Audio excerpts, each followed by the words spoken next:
Buenos días. Good morning, people.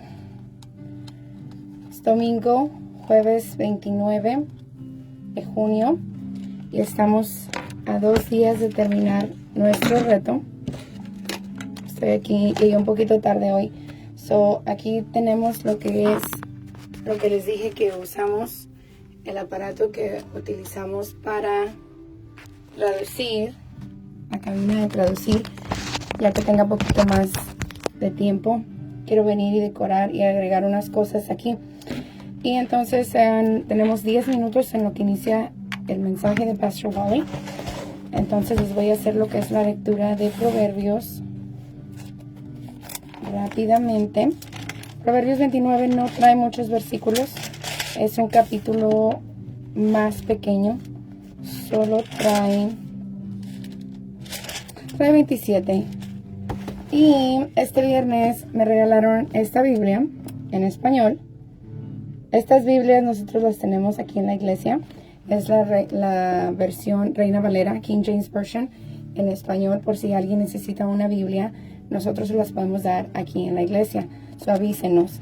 Está en español, me encanta. Es la misma versión que yo leo, solamente que esta Biblia no trae detalladamente lo que son las explicaciones de los versículos. Entonces me voy a ir a lo que es la lectura. Y la lectura de Proverbios 29 dice lo siguiente: El hombre que reprendido endurece la cerviz, de repente será quebrantado, y no habrá para él medicina. Cuando los justos dominan, el pueblo se alegra, mas cuando domina el limpio, el pueblo gime.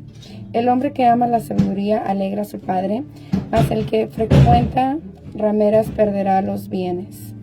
El rey con el juicio afirma la tierra, mas el que exige presentes la destruye. El hombre que lisonjea a su prójimo retiene delante de sus pasos. En la transgresión del hombre malo hay lazo, mas el justo cantará y se alegrará. Conoce el justo la causa de los pobres, mas el limpio no entiende la sabiduría. Los hombres encarnecedores ponen la ciudad en llamas, mas los sabios apartan la ira. Si el hombre sabio contendiere con el necio, que se enoje o que se ría, no tendrá reposo. Los hombres sanguinarios aborrecen al perfecto, mas los rectos buscan su contentamiento. Versículo 11. El necio de rienda suelta toda su ira, mas el sabio al fin la sosiega. Si un gobernante atiende la palabra mentirosa, todos sus servidores serán impios. El pobre y el usurero se encuentran. Jehová alumbra los ojos de ambos. Vamos al versículo 14. Del rey que juzga con verdad a los pobres, el trono será firme para siempre. La vara y la corrección dan sabiduría, mas el muchacho consentido avergonzará a su madre. Cuando los impios son muchos, mucha la transgresión, mas los justos verán la ruina de ellos. Corrige a tu hijo, y te dará descanso, y dará alegría a tu alma. Sin profecía el pueblo se desenfrena, mas el que guarda la ley es bienaventurado. El siervo no se corrige con palabras, porque entiende, mas no hace caso. ¿Has visto hombre ligero en sus palabras? Mas esperanza hay del necio que de él. El siervo mimado desde la niñez por su amo, a la postre será un heredero. El hombre iracundo levanta contiendas, y el furioso muchas veces peca. La soberbia del hombre le abate, pero la humilde de espíritu sustenta la honra. El cómplice del ladrón aborrece su propia alma, pues oye la imprecación y no dice nada. El temor del hombre pondrá lazo, mas el que confía en Jehová será exaltado. Vamos en lo que es el versículo 26 y luego finalizamos con el 27. Muchos buscan el favor del príncipe, mas de Jehová viene el juicio de cada uno. Abominación es a los justos el hombre inicuo, y abominación es al limpio el de caminos rectos. Con eso concluye Proverbios capítulo 29. Ahora, en la Biblia se refiere mucho cuando dice el hombre inicuo, el hombre terco, el hombre necio. No quiere decir que solamente está hablando de hombres. Aquí en la Biblia se refiere a la humanidad, a todos nosotros, pero se lee y se percibe como el hombre esto, el hombre el otro, pero se refiere a todos nosotros. No porque diga el hombre quiere decir que no nos aplica a nosotras las mujeres, que si nosotros lo leemos en ambos sexos, hombre y mujer, diría abominaciones a los justos, la mujer inicua, y abominaciones al limpio, el de rectos. Ese es el ejemplo. Entonces, con eso concluye lo que es Proverbios 29. Seguimos en lo que es el tema del liderazgo. Dice aquí, debido a que la mayoría de los proverbios son del rey Salomón, es natural esperar que algunas de sus preocupaciones se encaminen al liderazgo, porque era el rey Salomón, pues tenía un cargo de liderazgo, ese era su puesto. Por eso muchos de estos proverbios hablan demasiado de lo que es el liderazgo. Cualidades de un buen líder son ser una persona diligente, mensajero fiel, no condena ni hiere el recto, oye antes de responder, adquiere sabiduría, escucha ambas versiones de la historia, capaz de enfrentar la adversidad, capaz de enfrentar las alabanzas. Esas son las cualidades de un líder.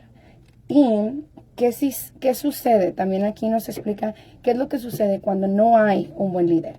Cuando no hay un buen líder, se falla al honrar al malo. Un gobernante impío es peligroso. Un gobernante, el pueblo se desespera.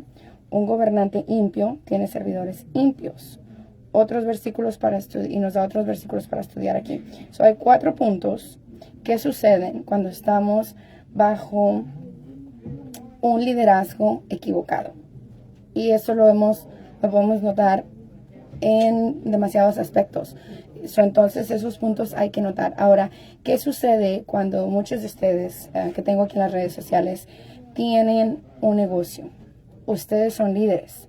Por ejemplo, yo tengo una prima que empezó su negocio en Utah, Sweet Bites. Sweet Bites tiene bajo su responsabilidad un papel de liderazgo. Y ellos son diligentes, mensajeros fieles, quieren ser líderes y guiar a esas personas, esos empleados que empiezan con ellos, a honrar lo bueno, a seguir una manera de líder. Y es lo que pueden hacer otros negocios.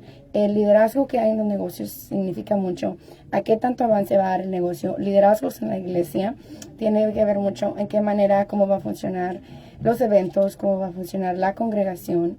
Liderazgo en nuestras familias. Yo en realidad personalmente pienso que el liderazgo familiar es uno de los más difíciles. Más difíciles, ¿por qué? Porque se puede decir que hay 2 líderes. Está el padre, la madre, el esposo y la esposa.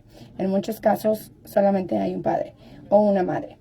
Y entonces el liderazgo no tienes ese compañero o compañera para liderar en una manera juntos.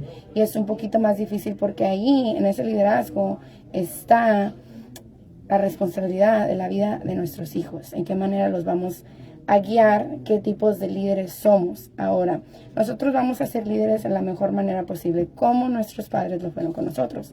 El punto que nosotros decidimos, y yo sé que están varias personas, digamos de mi edad, de mi círculo de amistad, de acuerdo con que en la manera que nosotros nos guiaron nuestros padres, fueron buenos líderes. Yo puedo decir que mi mamá es y fue una buena líder. Y el hecho de que yo no haya seguido ese liderazgo al pie de la letra, no quiere decir que ella falló como líder. Quiere decir que quizás yo no asumí y no usé esas herramientas de liderazgo que se me otorgaron a mí. Y entonces, tocante a la explicación, solamente les voy a dar una oración porque estamos a punto de iniciar lo que es el mensaje y tengo que ir a averiguar si voy a tener que traducir o no. Entonces dice aquí, cometer un error una y otra vez es una invitación al desastre. Si cometemos un error es normal, somos imperfectos, no somos perfectos, jamás lo vamos a hacer, al menos después de que hayamos fallecido y debido a que aceptamos a Cristo Jesús como nuestro Salvador, vamos a estar en el cielo. Entonces ahí es donde entramos en una perfección. Aquí en la tierra, ninguno de nosotros o de nosotras somos perfectos. Estamos muy lejos de eso. El cometer un error continuamente es una invitación al desastre. Algún día las personas tendrán que enfrentar las consecuencias de su rechazo a aprender. Muchos de nosotros ya hemos enfrentado esas consecuencias y las consecuencias no son las mejores. Ahora podemos tomar la consecuencia y aprender de ese error, aceptar la consecuencia y seguir adelante. Ok, no aprendí la primera vez, quizás no aprendí la segunda vez. Hoy es tiempo de aprender y hacerlo de esa manera. Y dice, si su error es rechazar las invitaciones de Dios o sus mandamientos, las consecuencias serán especialmente serias. Al final quizás Dios los deseche. Asegúrese de no ser terco. Jehová alumbra los ojos de ambos. Significa que todos dependen de Dios para ver. Todos dependemos de Dios para ver. Tanto el usurero como el pobre recibieron del mismo Dios el don de la vista. Dios ve y juzga a ambos y su juicio cae sobre todos con usura. Sobre todos los que con usura oprimen al pobre.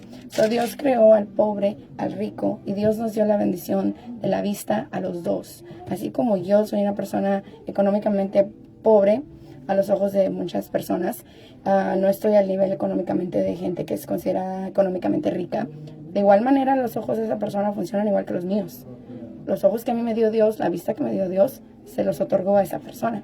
En ese sentido no tenemos nada de diferente. Somos creados por el mismo Creador, el mismo Dios. Entonces tenemos que recordar eso, que todos fuimos creados por el mismo Dios. Todos somos iguales hasta cierto punto, cierto nivel. Y ninguno y ninguna de nosotros somos perfectos. Estamos lejísimos de la perfección. Con eso los dejo, que disfruten de su domingo. Tengan un hermoso día en familia, con sus niños, haciendo lo que vayan a hacer, que se diviertan. Y recuerden, solo nos queda un día más. Mañana. Estamos en el capítulo 29 hoy. Mañana haremos 2 capítulos. Haremos el 30 y el 31. Y Connie, Janelli, muchas gracias por estar sintonizando.